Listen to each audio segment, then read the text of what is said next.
Hello, hello, hello, and welcome to Sub versus Dub. This is an anime podcast and an overall podcast, so I get to hang out with some of my favorite people, especially on this first few run. It's going to be familiar names, familiar people with other podcasts and other stuff along those lines. The person that we have today is Matt Jim, who is one of my favorite podcasters ever. Him and his partner do a great job blending in sumo with regular people problems, like pooping, right? So I get to talk about pooping because my friend that likes to talk about pooping is here. Yes. Who knows where the conversation will go?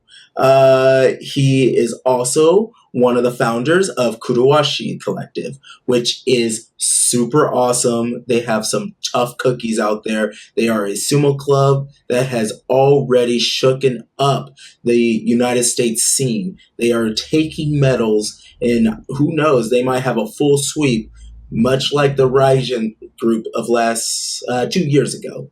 And now let's go ahead and bring Mr. Matt Jim. Yay! How's it Yo, going? yo, yo. How are you doing? Pretty good. I was jamming out to your theme song and then I was like, yeah, I like that. Oh, I have so many coming. There might be timelines, and I had to figure out songs for timelines. Like, and But I like that. You had all the good clips in that one though. Like the Sailor Moon, the Yu Yu Hakusho, the Dragon Ball. You had all the good ones. it's a little ode heavy. That's the only problem. But that's only because the new stuff isn't as pretty. Not to me. Right? There's something. Really you gotta love and appreciate that '90s anime art. Yeah, like I kind of love all of the 90s stuff, right? Like I feel like that old man that's like, get off my lawn, right? Because I guess that was the 1900s. I'm talking about the end of the 1900s. And it's everything I love. It's everything I love. I loved Power Rangers. I loved anime from that time. I was waking up at 6 a.m. to watch the Sci-Fi Channel, watching something that I really shouldn't have watched, like Demon City and Go-Go 13, Honeybee. Like, that should not have been on television for the young JJ to watch, because back then I was under 10 watching really wild things. But that's what happens when you're a latchkey child, right? That does not exist anymore. Now it's called child abandonment.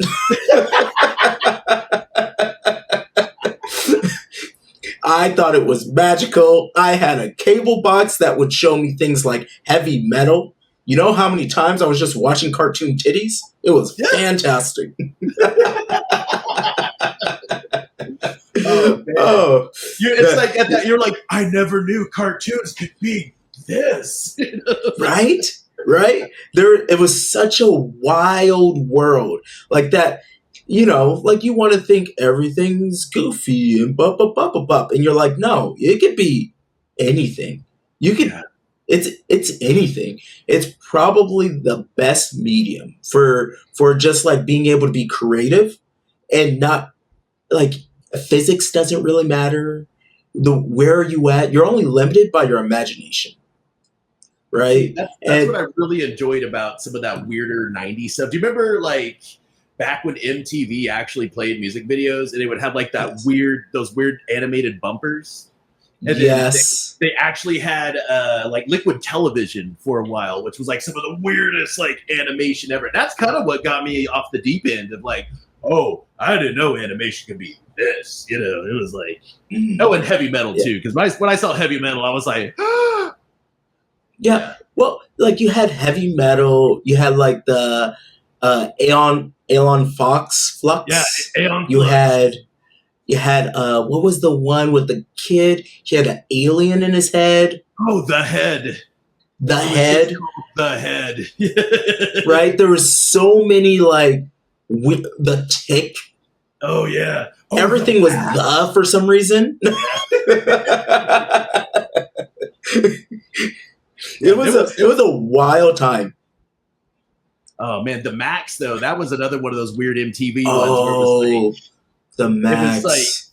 really psychological. It didn't seem like it at first. It was deeply psychological. And this guy that zapped into this very traumatized woman's escape, like her mental escape. They called it Pangea, and so Hmm.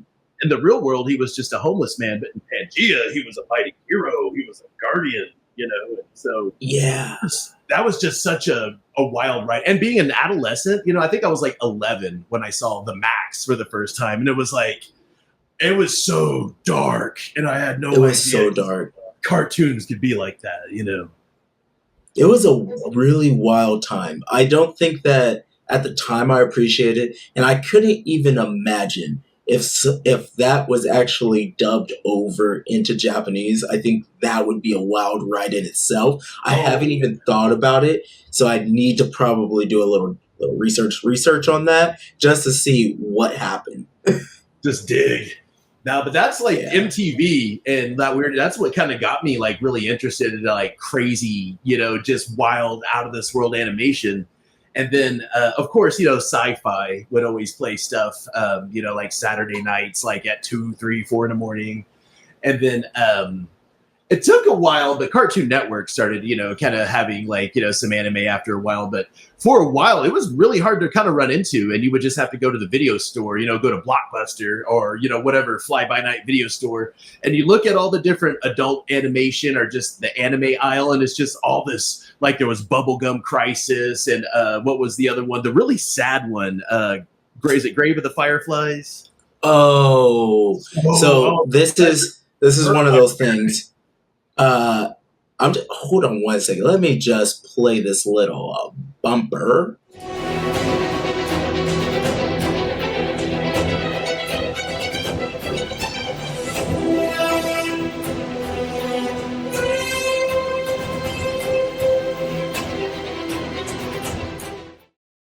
Because we are deep into your anime journey, so I want to make sure I give time to breathe. Grave of the Fireflies is one of my favorite animes, and I try to watch it once a year with people that haven't seen it because I am not a good person. I like to make them watch that, and then I also I try to hit them back later on in the year with the movie Kids. So it's like yeah, double JJ's whammy. mandatory. Oh yeah, and neither one of those is calm and pleasant or anything along those lines, right? Oh, no. Some would say that me making people watch Grave of the Fireflies is just a emotional roller coaster into hell. Which, when you watch the outro, you will see some clips from that because it's by far one of my favorite movies. Yeah, it's a good movie, and it really does. I mean, it's very impactful. And as a young man, watching that show, it hit me. Like so a lot of the times when you're growing up, the horrors of war don't really click with you, and you don't really kind of have an inkling, of what's going on. But that really brought it home. It was just like, Yeah. wow.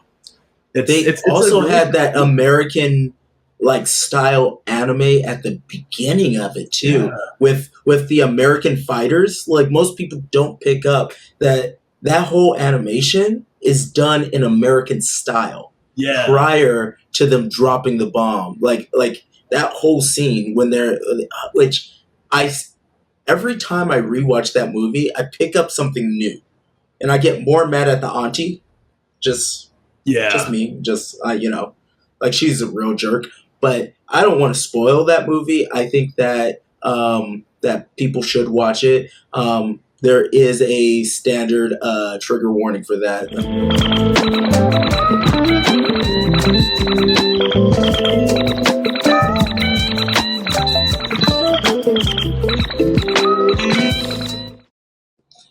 It is rough. It's rough, and it has to do with a lot of the worst of human beings, right? It has to deal with not just what America did, but then it's also when you have nothing or a limited supply, the worst comes out of people, which I feel like I see that more and more each day in America, where people that have what seems to be like more than what they need, they just think of it as nothing, and they just want to steal more and more from the people that have nothing.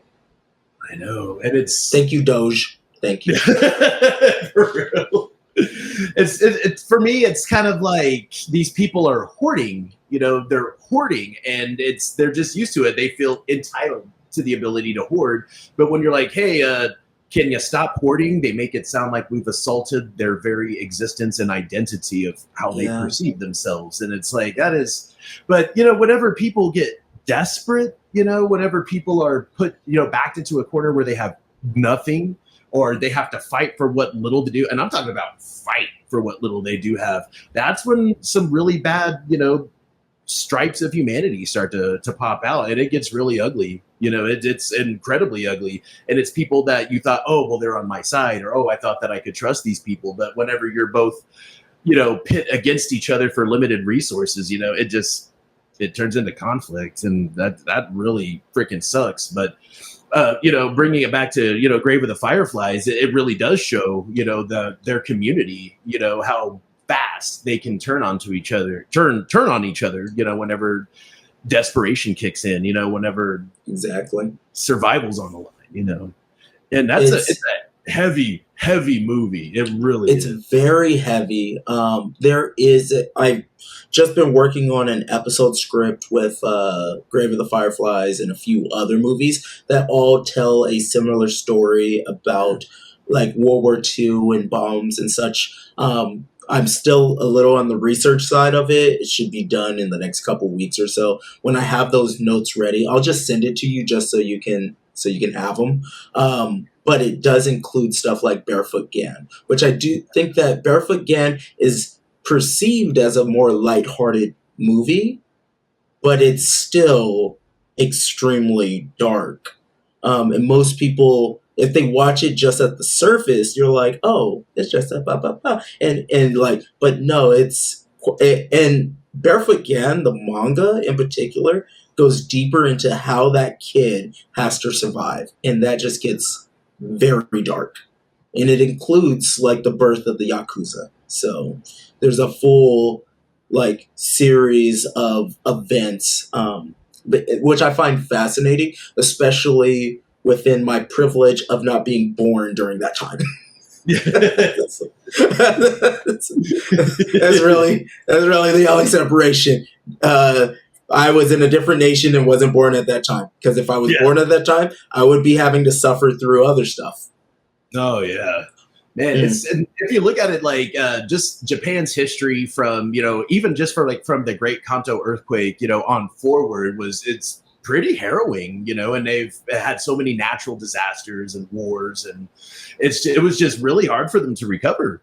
And so whatever, to me, and this is just kind of looking at things, from the other side, whatever they had their imperialists, like going into World War II, kind of mindset, it was almost kind of like a rallying cry to just pull themselves, kind of like out of the muck and into glory again or something. But then it just got horrible, they just, it did not quite work out the way everybody thought it would, but no, it did not.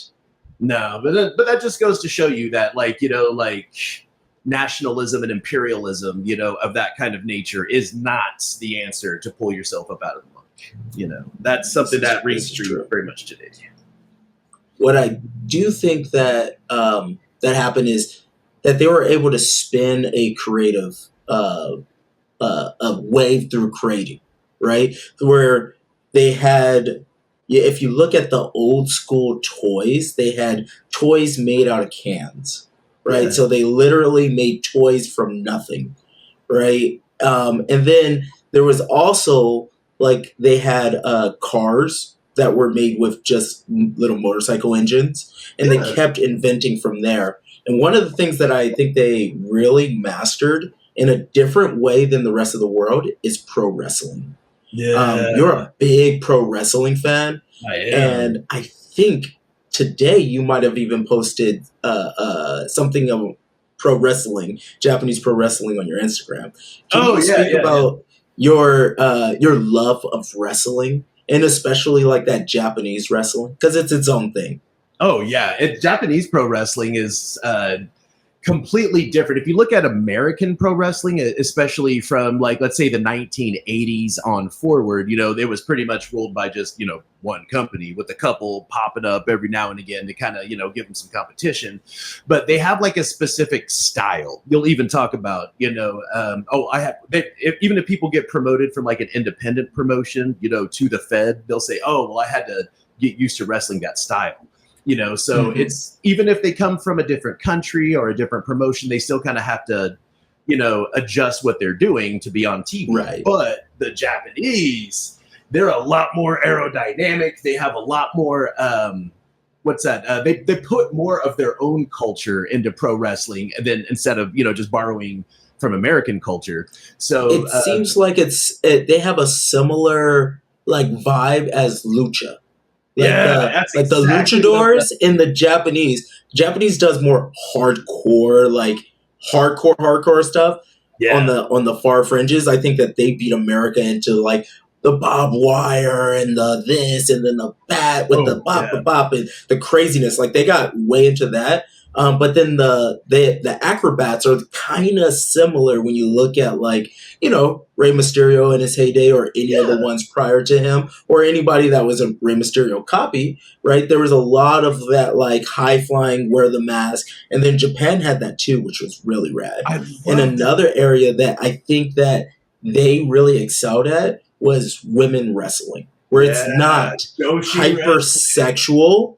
Where here it's very like first it was never really a thing, and then it became hypersexual. Where Japan, they're fighting. They're like it's good. It's a good script.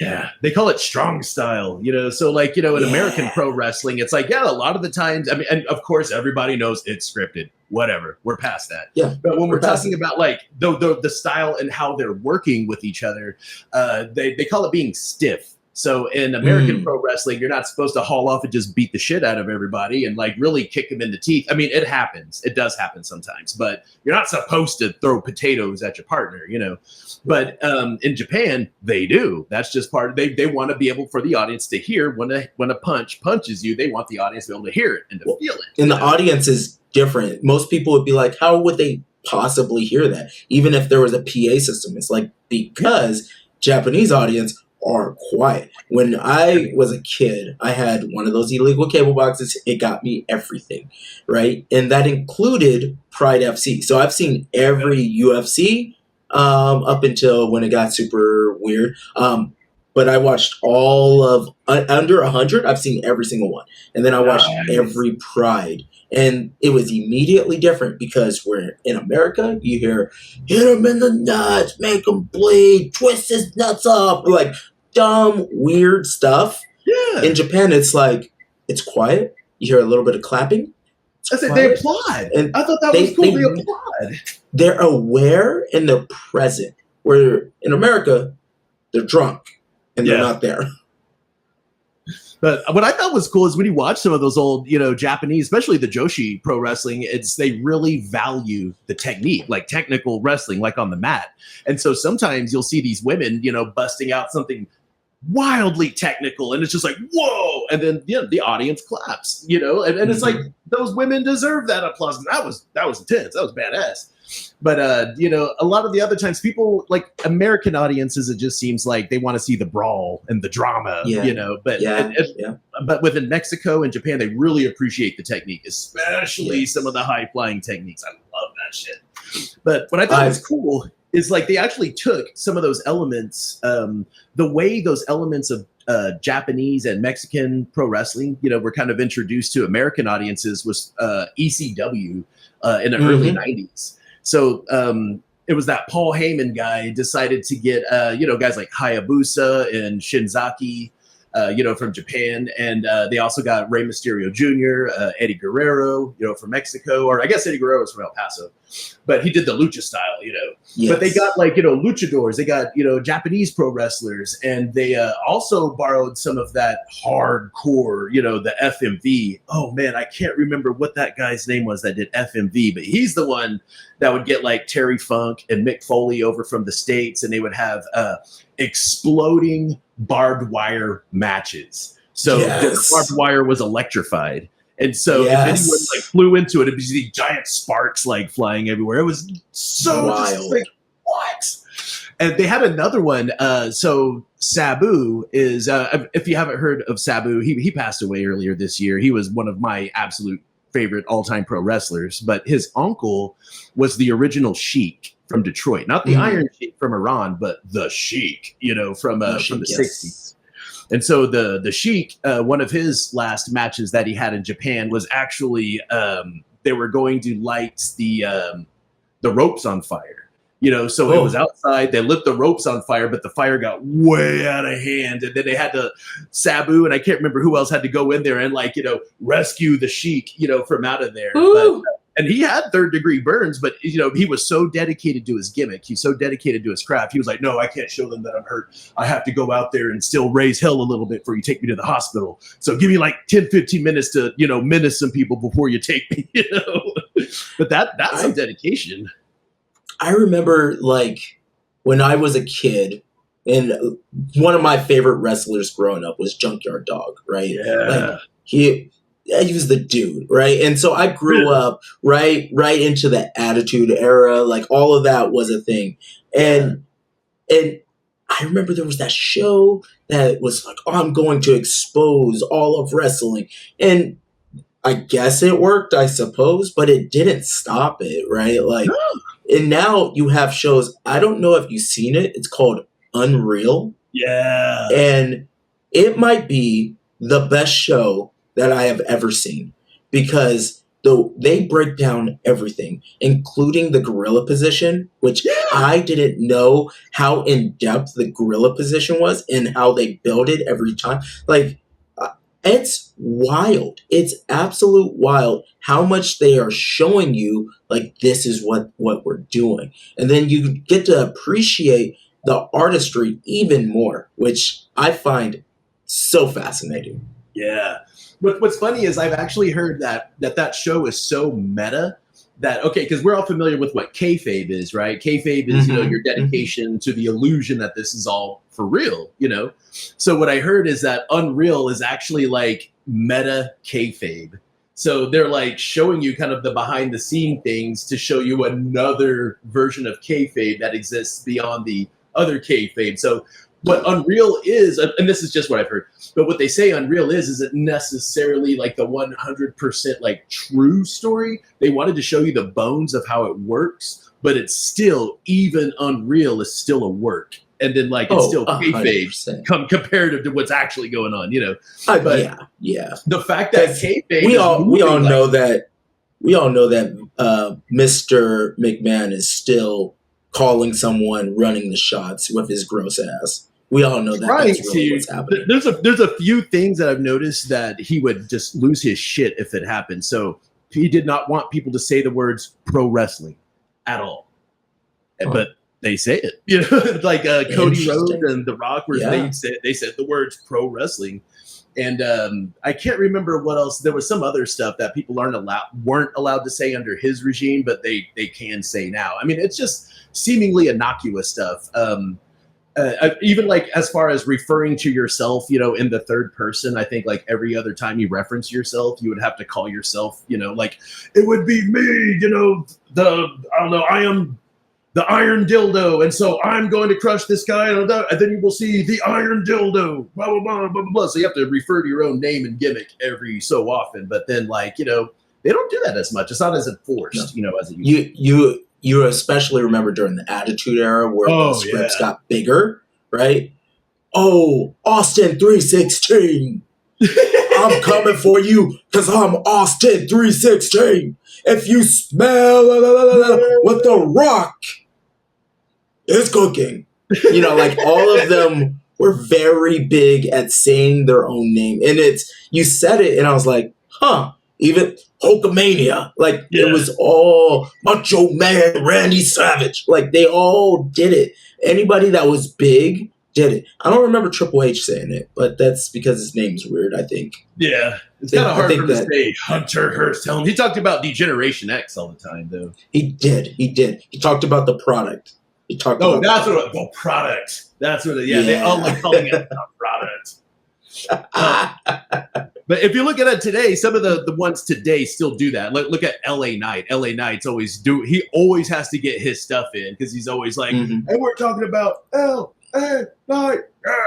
So he's always doing his thing. But then you got other guys like Dominic Mysterio. He doesn't really have that. He just all he does. It's just kind of his thing. He's just so gross enough. He could just exude gross vibe. He doesn't have to self-reference. People already know who he is. That's fair. Yeah, they really dug deep into his family history, and I was like, oh man, they're really selling this. I thought that whole run where they were like, oh, we're gonna go to that house, they're gonna be eating as a family. I was like, oh man, this is like they went all the way back to the Attitude Era because that's when you had I don't know, Stone Cold Steve Austin burying Mr. McMahon. like you're like, oh my god, that's how far they went. Which, if you're gonna do it, you should do it. So they went far back in those days. They sure did. The puppies, the puppies. Do you remember an older lady named? There was the Fabulous Moolah. And then she was there with, oh gosh, what was her name? That's going to drive me out of my mind if I can't remember her name. But she used to be a wrestler back in the day. And she was getting put through tables by Bubba Ray Dudley and Devon. And I'm trying to remember what her name was. But she was an older lady. And she was getting power bombed through tables in her 70s and 80s. Yeah. D3, they didn't care. No, they didn't care. They didn't care. They didn't care. You always forget how much of a fan you are of wrestling until you're talking to a wrestling fan. You're like, oh yeah, I lived this. It was deep in my soul, really deep. It was so deep that I just realized, oh my god, we're talking about anime. So I gotta bring it back to anime. And I think we might as well stay with the namesake of sub versus dub.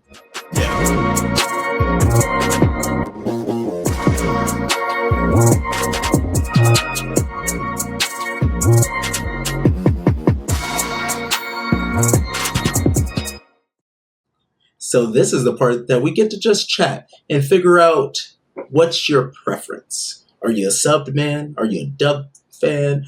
Do you sprinkle it in?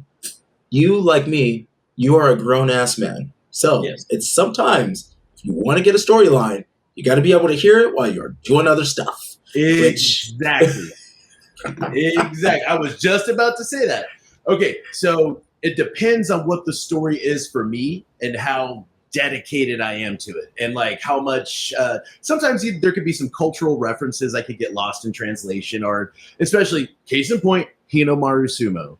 And whenever they fight, they do their fights, instead of just saying Hakyoi, like they say all over the globe, they have the guy go spirit, and they even have that part where it zooms in on Hinomaru's face where he's getting ready to fight what's the wrestler guy? I can't remember his name right now. But, do you mean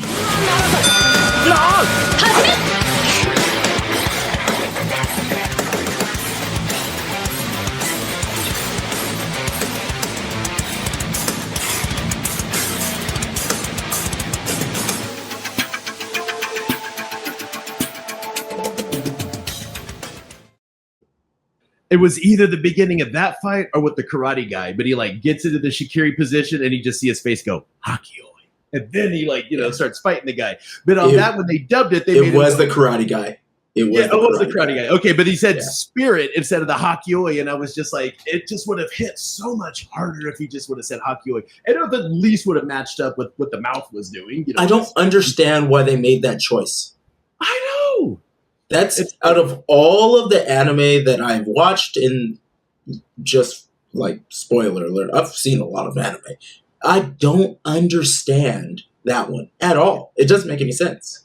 Hey, Hinomaru Sumo guys, if any of you see this, can you please have us consult, since we're American US amateur sumo, sumo tori, we can help you with it. But we're really organized, and we could tell you Like, there was recently a YouTuber that wanted to borrow my facility and have me facilitate some like sumo wrestling between a small person that did it in like Azerbaijan and a bigger guy that has no sumo experience. So it's like small versus big. That was the whole thing.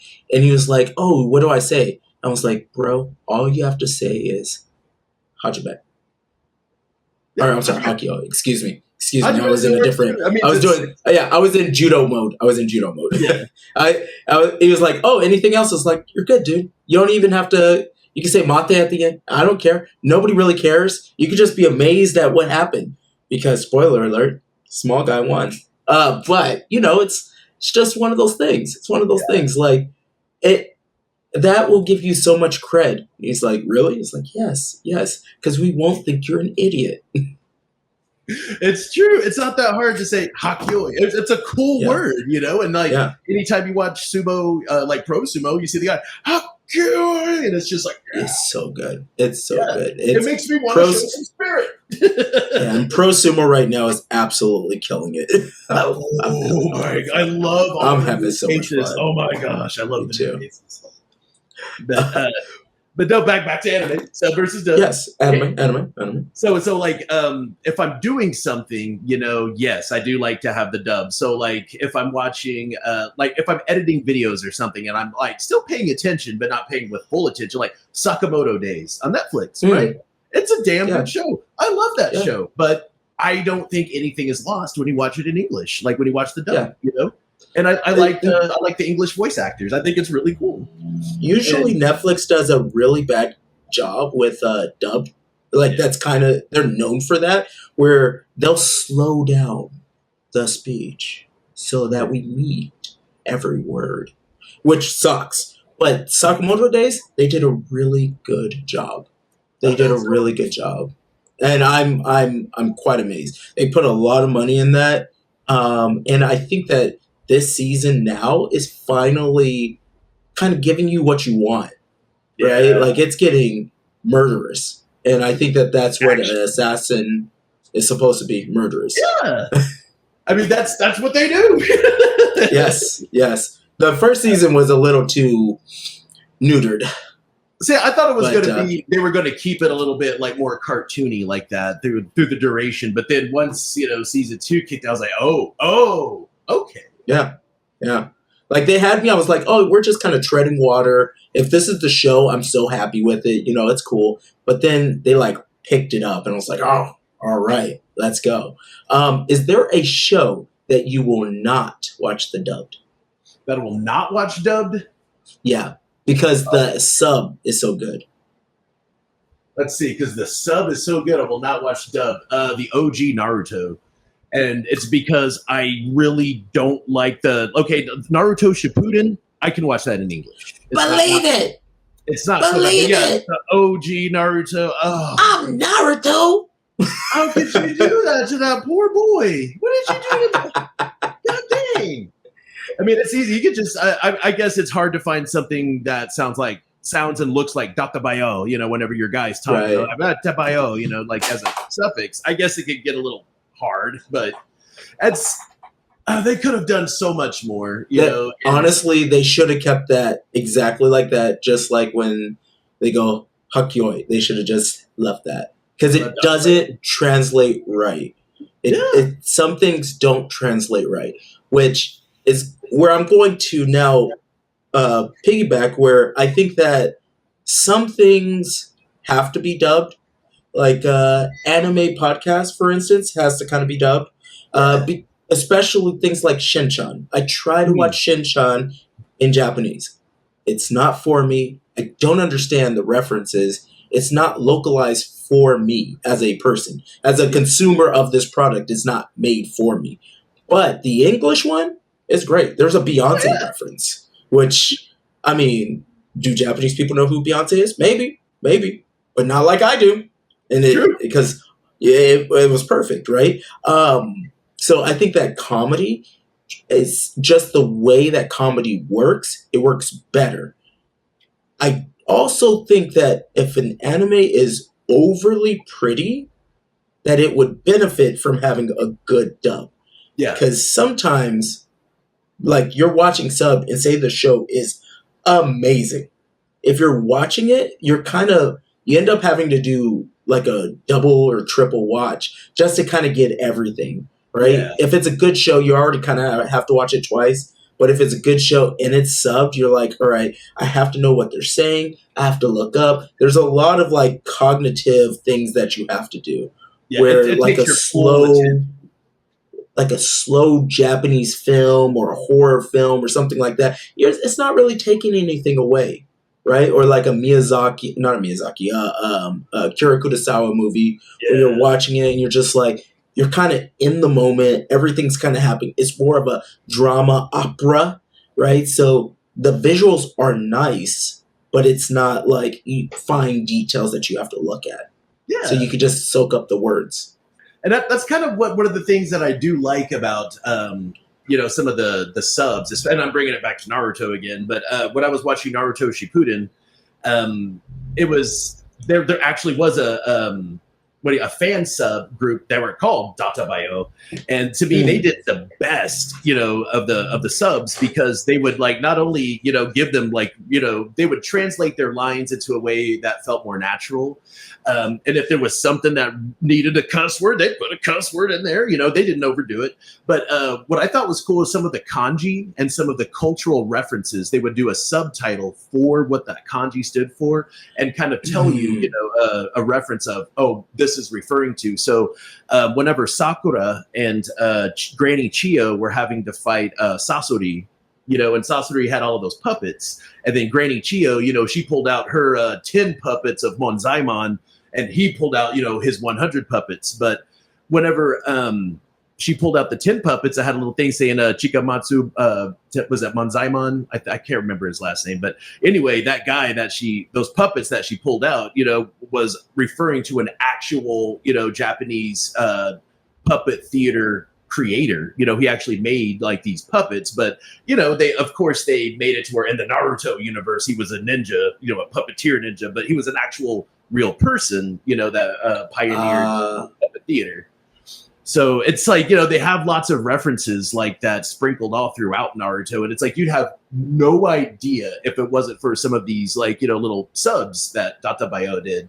And I thought that was really cool. And they were one of the only ones that went in depth, for those cultural references. And it just really made the anime feel more in depth. And it felt like you were being communicated something that would otherwise be lost on a Western audience, And I thought that was awesome. And that's one of the things that I really favored over subs is, there's a lot more of that fine detail. And if you're somewhat familiar with Japanese language, you could still hear some of those either like weird references or hear like, oh, well, he didn't use the conjugation of someone that would be respectful. He's talking to him like an equal, or, oh, he didn't use an honorific. What the hell does that mean? So there's lots of stuff that, could change the meaning and the impact of like, what's being communicated, but it could get lost if no one's pointed out to you.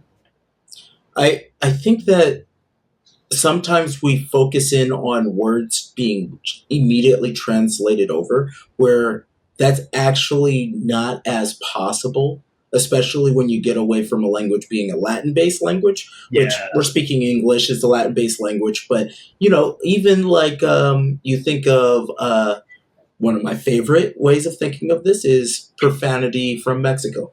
It's truly an art form, right? And when you try to translate that over, it's like you're just saying, "Oh, your mother's a whore." It's like it's not exactly what you're saying, or something like "way," which means what? Cow. It's like that's not. It doesn't. Things don't translate exact. Which one of the movies that I still want to talk to you about is Killers of the Flower Moon. Right? Yeah. And how they use native speech in there. And there was the movie Prey, where they had a full dub, right? In the proper language. And they really went through like very fine details. It was Dan Trachtenberg was the director, and he was like, this needs to be done correctly.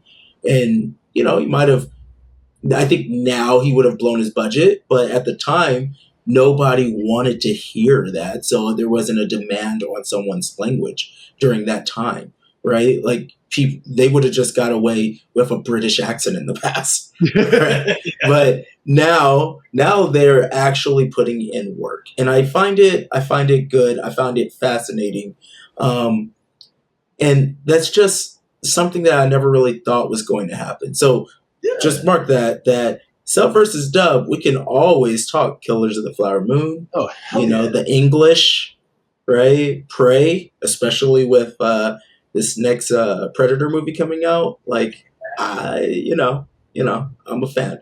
But I would love to.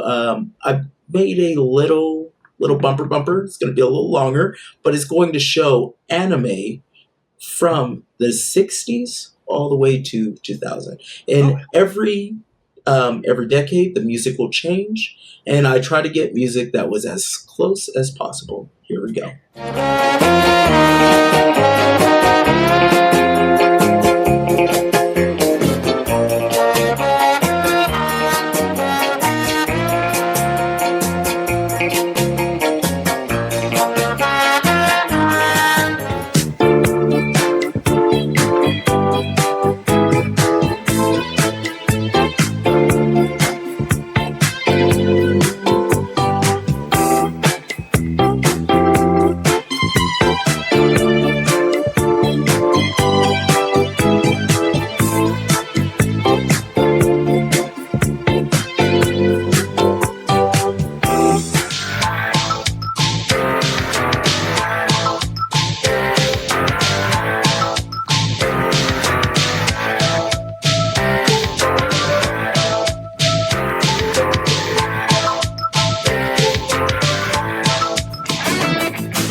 I couldn't go past 2004. I think that's where anime kind of stopped for me. Like the beauty of it. I don't know, yeah. everything from that point on, but the color shading all kind of feels the same. Yeah. Um, I think it's because it all but got digitized, you know. yeah, right. The soul is missing. I feel Yeah. like there's some shows that are trying to bring it back a little bit, but it's really just one studio out there hand drawing stuff, and that's Studio Ghibli on whatever Miyazaki wants to do, and that's it. Everybody else, including his son, are doing some weird things that is bringing dishonor to his family. But Man, I was about to um, say it's like I some of these newer animation studios are pretty terrible. Mappa. But it's they don't have to be that way, damn it, Give your they don't. workers a They break. don't. I No. I think that you opened the door to something that I've never seen, and that's um, which name did you know the anime from? Is it Kiko Ninja Boy, or did you Oh, know it under that's wild. Sasuke? I was getting ready to bring that up because I saw the 1960 stuff in the thing. But no, it was my dad got me a VHS tape. My dad was a construction worker when I was growing up, and so when I lived on the res, we didn't have cable. We had an antenna, like a big metal antenna. My folks would make me go out and turn the antenna when the weather was bad to make the TV station come in. So he would come home with all these VHS tapes. That's how I got Mutt and Jeff and Looney Tunes, like that kind of stuff. So he came home with this tape. It said Kids Classics Presents. And I was like, ooh. And it said Kiko Boy Ninja. And my dad knew I was a huge Ninja Turtle fanatic, and I was like, ooh, a Kiko Boy Ninja. Let's check this out. It was very mature It was a very mature show, and so it is now known. Well, it's Ninja Boy Sasuke is the actual name of the anime. I don't know why they called him Kiko. They just could have called him Sasuke. They even have like an Italian dub that you could find on YouTube where they call him Sasuke. Like, and they even changed the theme song. It's like Sasuke, Sasuke. But I have a couple things to show you.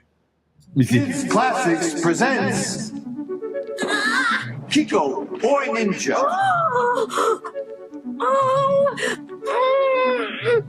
This is a low down dirty track.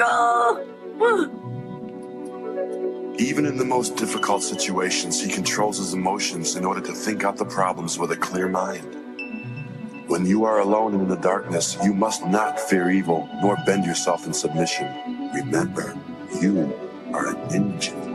Yes, I am, and I won't give up. I must find a way out of here.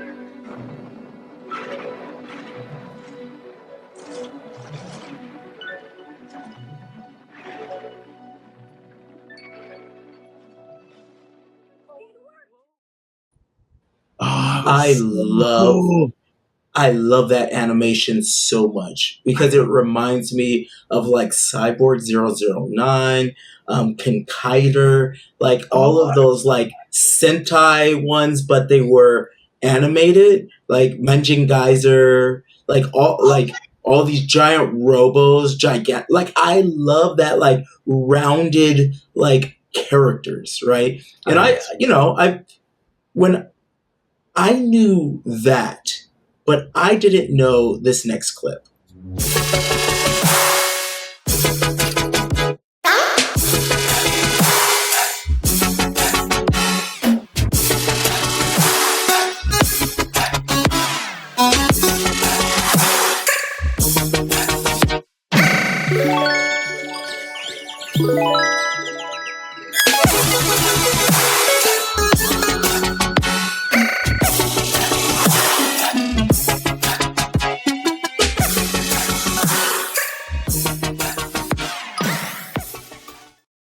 So I find it really fascinating that I knew the kid, but all the other characters were not in my head at all, which is amazing.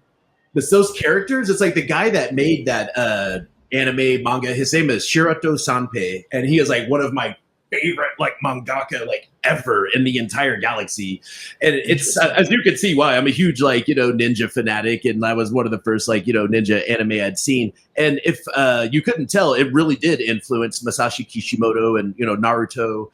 If you watch the full series, if you could find it, it's kind of hard to find an English translated one, but if you can find, and if you're willing to sit through Italian and have YouTube automatically translate it for you, it's on there. But it's what's the word that I'm looking for? It's a very dark storyline. It really does go with like the whole horrors of war kind of thing.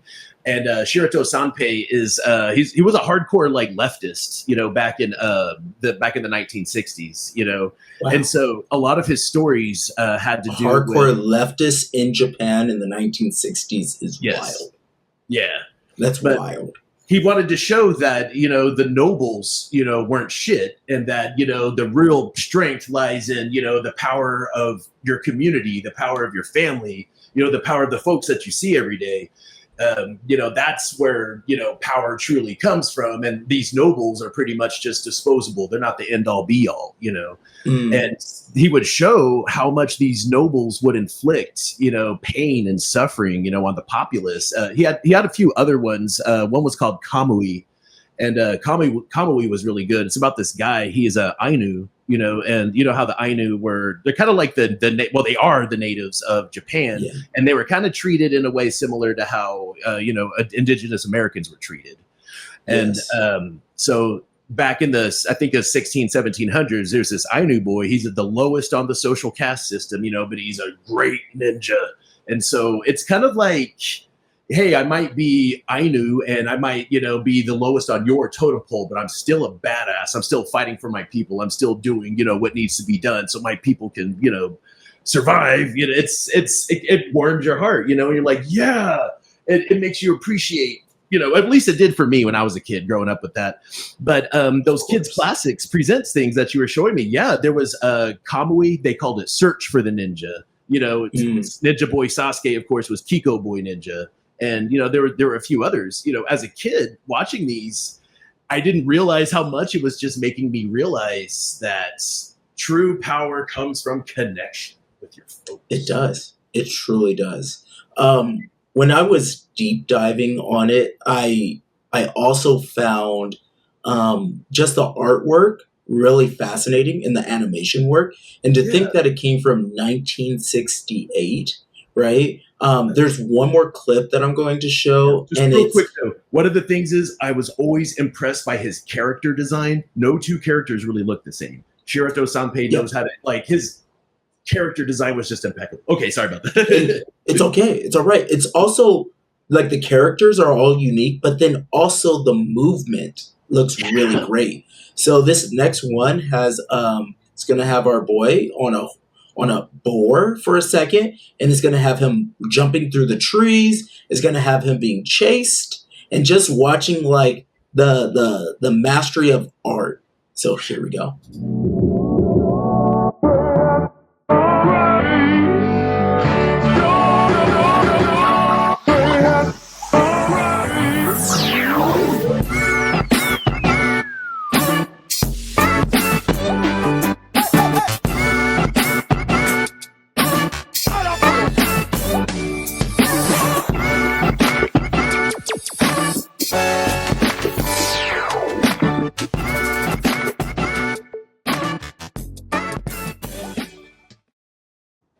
See, tell me you don't see Naruto influence. 100%. 100%.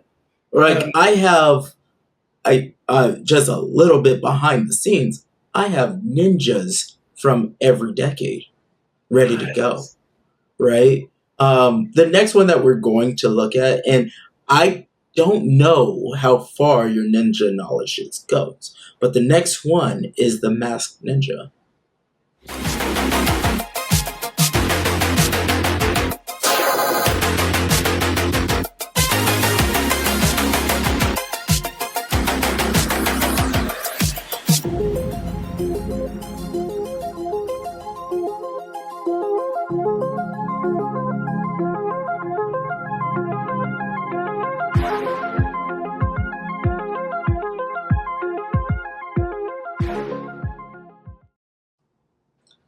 Oh my God.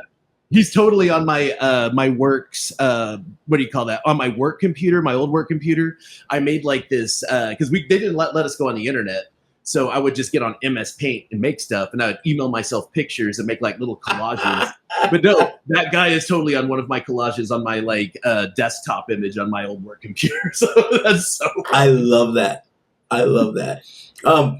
So I've never seen that.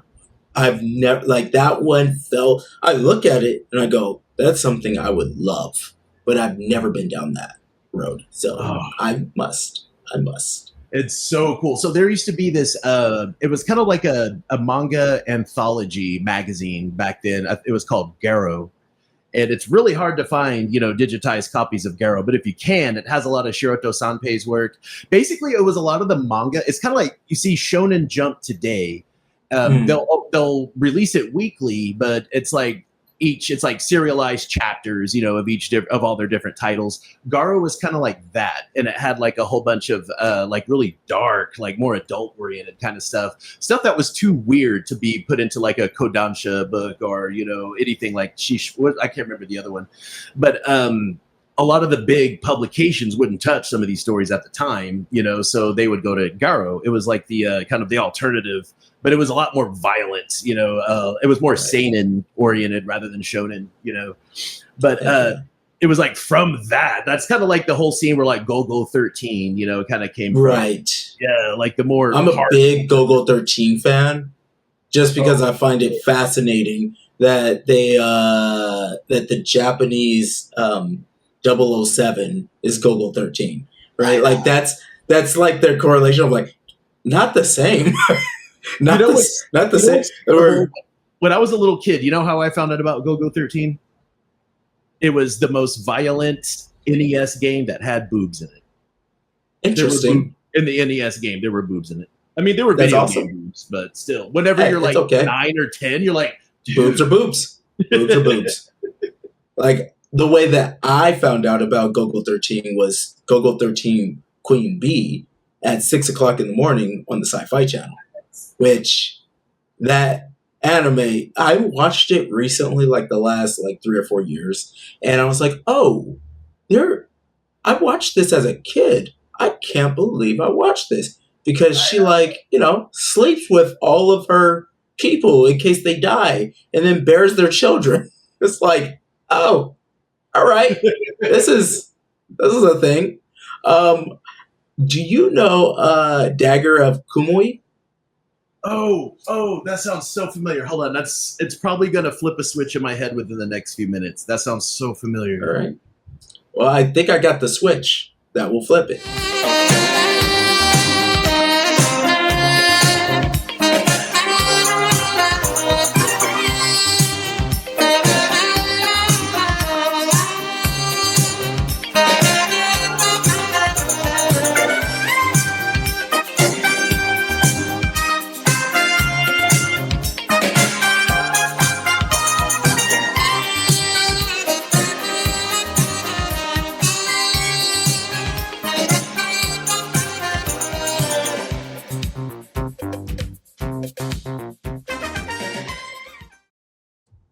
Oh my God. If you said Kamui no Ken, that would have hit the bell.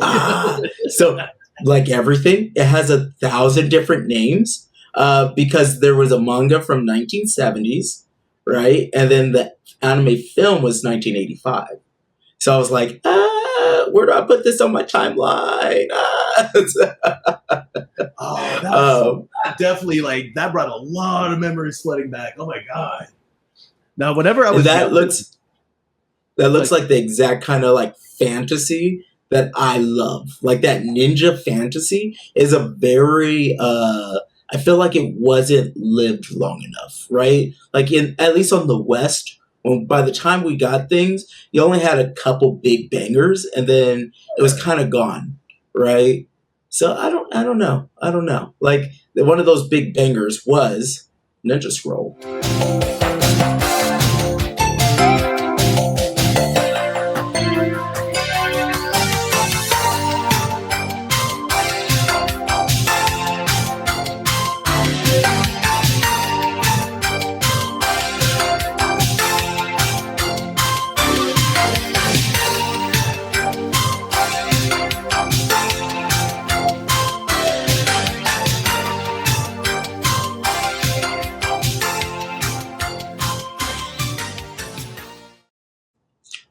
I definitely skipped the reason why he was able to get pierced. So just know that would require a trigger warning. Oh yeah. No, when I was younger, it was Ninja Scroll and Vampire Hunter D that were the ones that kind of reignited, my love of anime. Because when I was a little kid, it was always any ninja stuff I could get my hands on. And the anime section at my local video store was I was very well acquainted with it. But when I was about 10, I would say, about 10 years old, that's when I started seeing some of the weird shit on Sci-Fi Channel, or I think they called it back in the day on Cartoon Network. I think they said Saturday Japanimation block is what they used to call it before. They had anime, they just called it Japanimation. But I remember one of the first things that I saw in there was it was an anime about they were anthropomorphized cockroaches trying to survive in someone's kitchen, but I don't remember what the name of the movie was. Oh.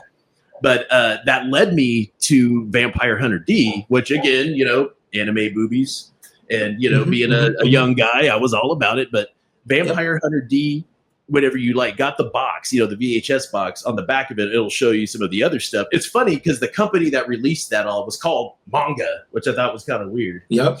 But anyway, you could see the other stuff that they had, and one of those was Ninja Scroll. Oh man, Ninja Scroll, it hit me right here. I was like, this is what I'm about. I am a ninja, and this is my ninja lifestyle. I was like, were you a collector of did you go to Suncoast and look for things, or I had where a were local you? comic book store called Planet Comics, and the guy that ran it, Bart, would always hook me up with stuff. Oh, that's great. Oh man, I wish I had that. I had Suncoast, but that was, I miss Suncoast. I miss Suncoast. That was a journey. It was a journey. Like you look through, you find. I was really into like kung fu movies, right? I Yeah, was into all of that stuff, and it was all in that, like, I swear their international section just kept getting bigger, bigger, bigger, where there was barely anything that was from the West, yeah, which made sense. It was Suncoast, all right? yeah. It's Suncoast. All right, like what are we doing? There's one anime that, as I was researching, I definitely didn't know, and I wish I knew. Do you know Niku? Like meat? No, just I'm gonna play it. All right, let's.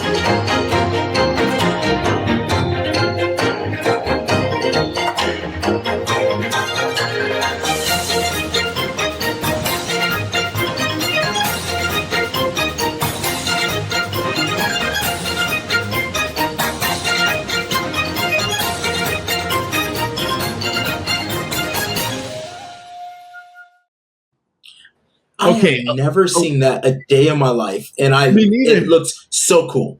I said 11-year-old Matt is wanting to kick my ass right now for never watching that.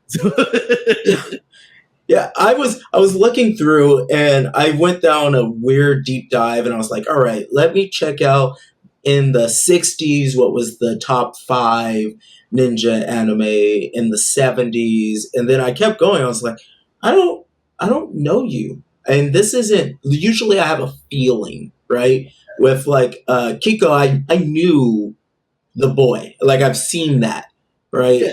But I haven't seen, like, I did see the rest of the show, the anime and stuff. I'm like, that didn't ring a bell, but the kid did. I watched that. I was like, these are all elements that I should know. I don't know any of it, which is weird. See, for me, it was kind of like, oh, I think around the mid 90s to the early 2000s is when there started to become like a lot more animation studios out there. And so there was like a whole lot of more ninja stuff that I started missing. There's like, even if you go to like Crunchyroll or something right now, there was like this, I'll have the title in a moment, but it's about this kid that, like, he has no idea his parents are like, the head honchos of the ninja world, and they're super high tech ninjas too. Like they got technology and the holographic shit. Yeah, So it's not anyway, good. I think his folks end up getting assassinated, and he has to take the mantle. So like the whole city he lives in is a hidden ninja city, and the only person And they who have knows like suits, and yeah, I think his family's responsible for like some empowerment of those suits or Yes. something like that. It's not You've good. seen it. Yeah, I've seen it. See, this is the problem with. Hold on, let me just drop this thing real quick. Oh, okay.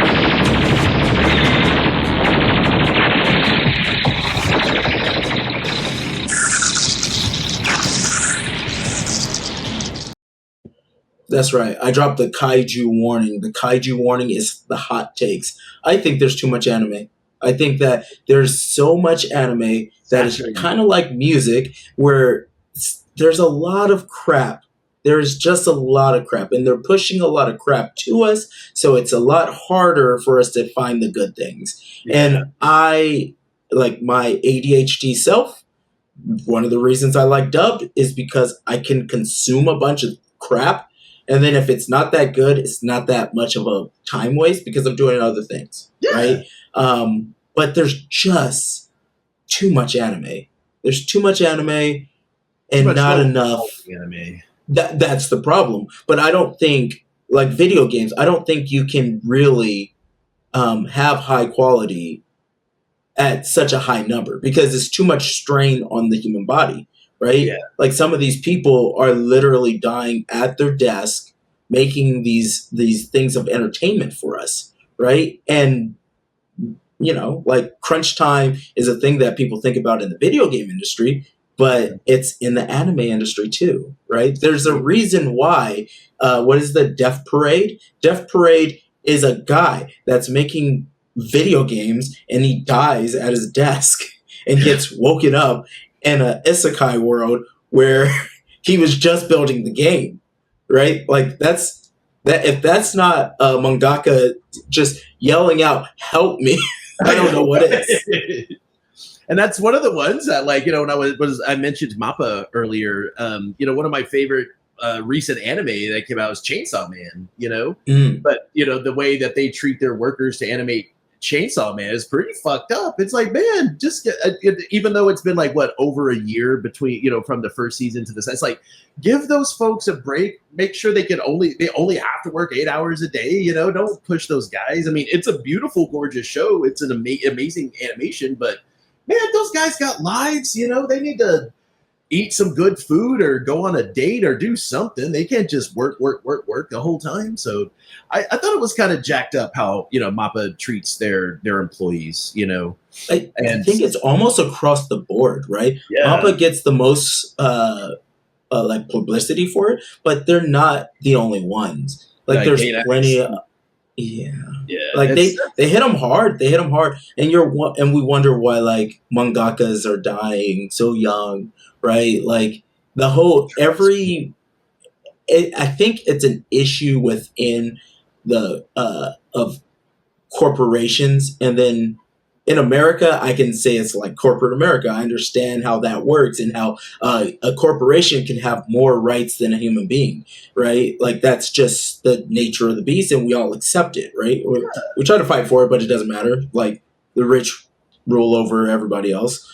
In Japan, I think that there's also this like ability of tradition and honor and things like that, where you kind of, what is it, the out of place nail gets hammered down, right?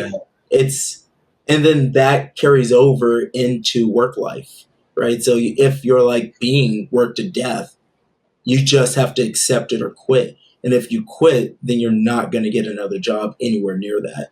Because the quitting process in Japan is the craziest thing I've ever seen. There is a process of like you have to submit your resignation, they have to accept it, then you have to do an exiting thing. Like it's a full thing. And this could be for like the most mediocre BS job, and you have to treat it like you're the CEO of a company, which is wild. And if they don't like it, then they'll just say you can continue to work. Wow. Yeah, that's like the social hierarchy, factor. Because, I just really don't like hierarchies in general, but that's fair. I think that social hierarchy they have like really plays, a role, in like not wanting to rock the boat, not wanting to make too much noise. But there's not a whole lot of like, what do you call that? Like whistleblowing, in that industry. And I think there really should be. There should be. The fact that we know so little, and it's also, I think it's the plight of an artist, right? Because you're out there making exactly what you love, right?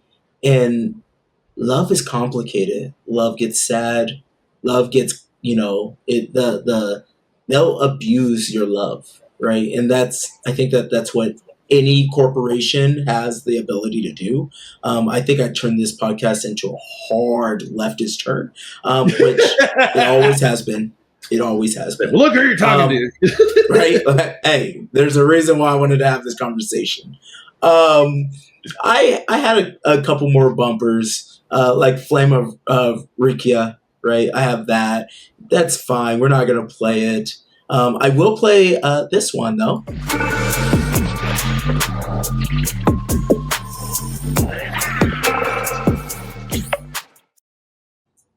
So that's the remake, and it's so clean. It's so pretty. It's so pretty. And then I also have Hell's Paradise. I'm not sure if you've seen it. I love Hell's Paradise. I was about to say, that's another we're doing one. it. We're doing it.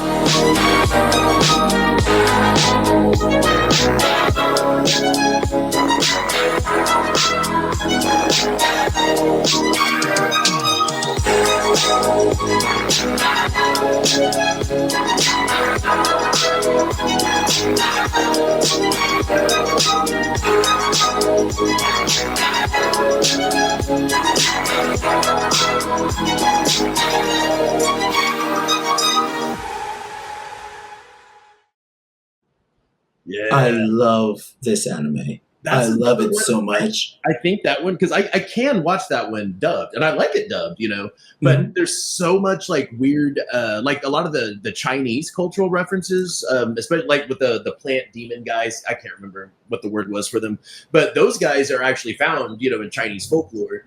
And, the whole thing with the elixir of life, or, whatever that is, like that's actually rooted, in real world mythology.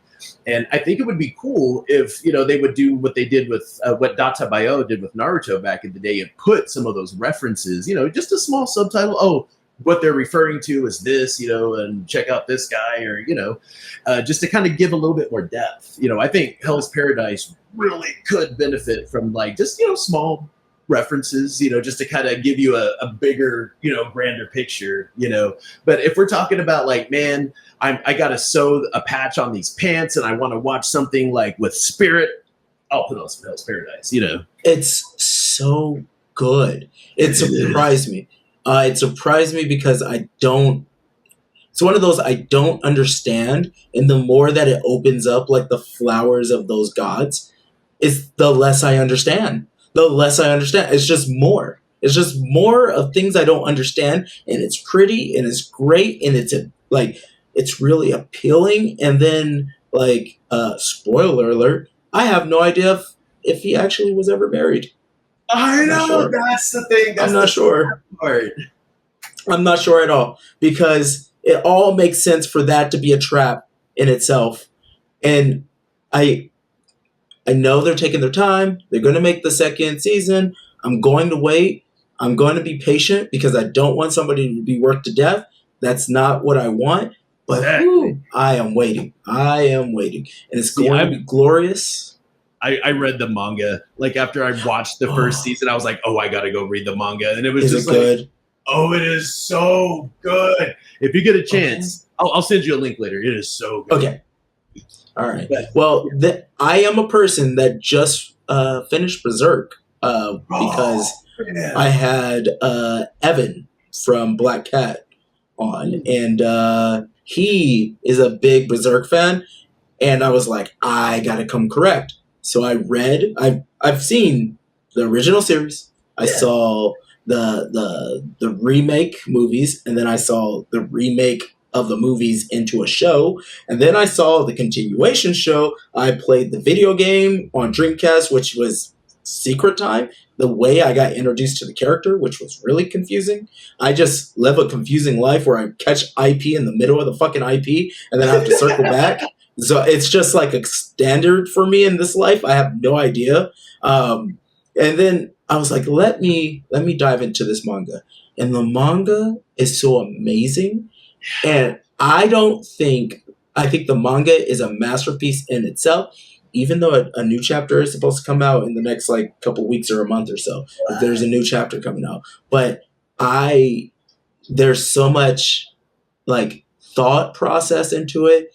And I'm going to have to, in the near future, talk to you about possibly the Berserk in the queer world. Yeah. Because there's a lot in that I saw originally, but there's so much more. But with that being said, we are really out of time. We went over our time limit, which is perfectly fine. I knew that this was going to happen. Every time we talk, it's always been 2 to 3 hours. So it was going to happen. But what I'm going to do is promise to have you on in the future where we'll dive into who knows. There's so many awesome things.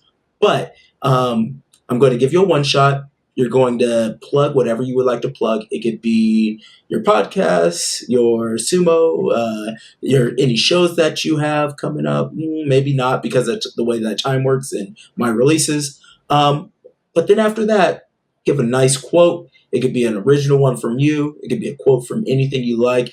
Shoot, it could be one word. Whatever you like, just go ahead and plug it. All right? All right. So to plug, as of right now, I am in a band called Average Life Expectancy, and we're a metal band, and we're in the process of recording some new stuff. So if you want to go to YouTube, or we're still on Spotify. I don't know if we're going to put our new album on Spotify, but our old album's still on there. average life expectancy. The album is called Gun. You could check out some of our old stuff before our new record hits. And if you wanted to hear any of our new stuff, you can either come see us play, or you can get a hold of me, and I might be able to send you a secret link. Just don't tell my bandmates. But other than that, you can also find me getting slammed into at Kurowashi Sumo on YouTube and on Instagram. And you can also hear me giving my hot takes about the sumo world on my podcast, Sumo Punx. We're kind of taking it a bit of a hiatus right now. Real life kind of interfered, but we're going to jump right back on, and we'll be spitting some new episodes out soon. But in the meantime, come see my band play or come fight me in the dojo at any upcoming tournament around Texas. I'll be there. You better be too. And if we're talking quotes, let's see. What's something good that I can go out on? Let's see.